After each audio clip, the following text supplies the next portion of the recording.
at a site called Rakchi. It's also called the Temple of Viracocha, or Templo de Viracocha.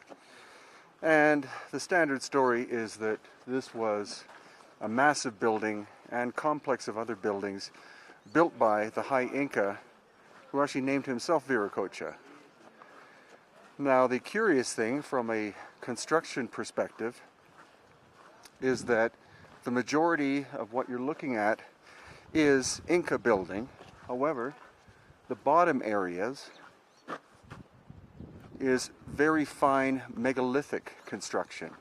And so it seems kind of clear to me that what we're in fact looking at is we're looking at the ruins of a very ancient structure, very much pre-Inca, and that the High Inca Viracocha decided to basically recycle this spot, or he wanted a building built on top of the ancient ruins, and most of it is adobe construction, which is, contrary to what many people believe, is typical Inca building.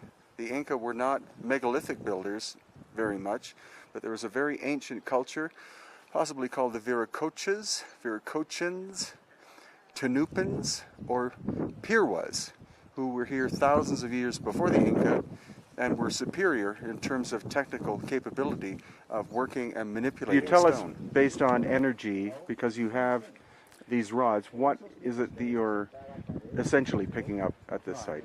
Well, what I'm picking up here is that the main Viracocha energy starts at the end of this wall and extends the full length of the wall, running along the valley that we've been travelling.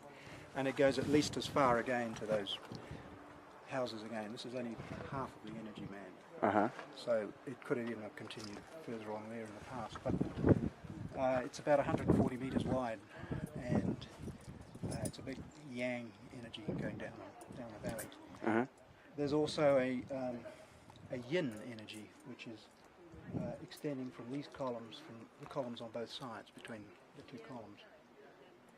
And it's going sort of east-west, up that valley, in fact. So you've got a crossing point of two major energies here.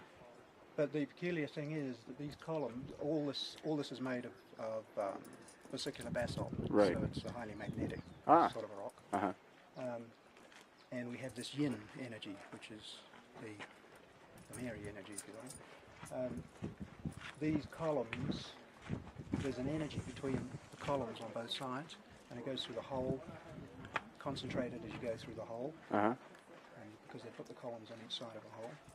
So there's a band of energy about 2 metres wide that just goes straight through, and it concentrates through those holes and comes out the other side. It doesn't extend past the columns.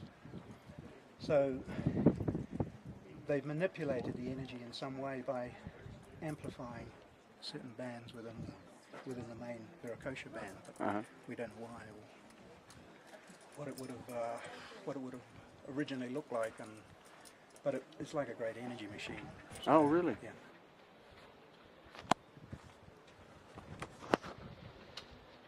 Okay. Wow. So it's just on this side. The energy bouncing backwards and forwards between columns.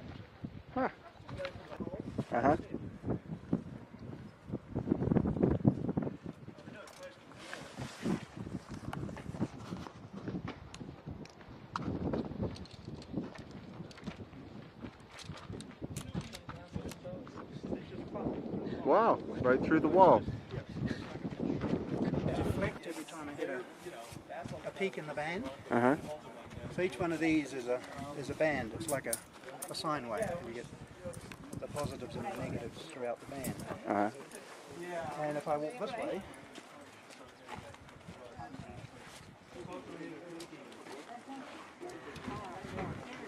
bang. Oh. There we hit the yin line. Right in line with the column. Right in line with the columns. And if I keep walking through it, I pick up all the bands. Again, all the yin bands. Wow. And it'll go.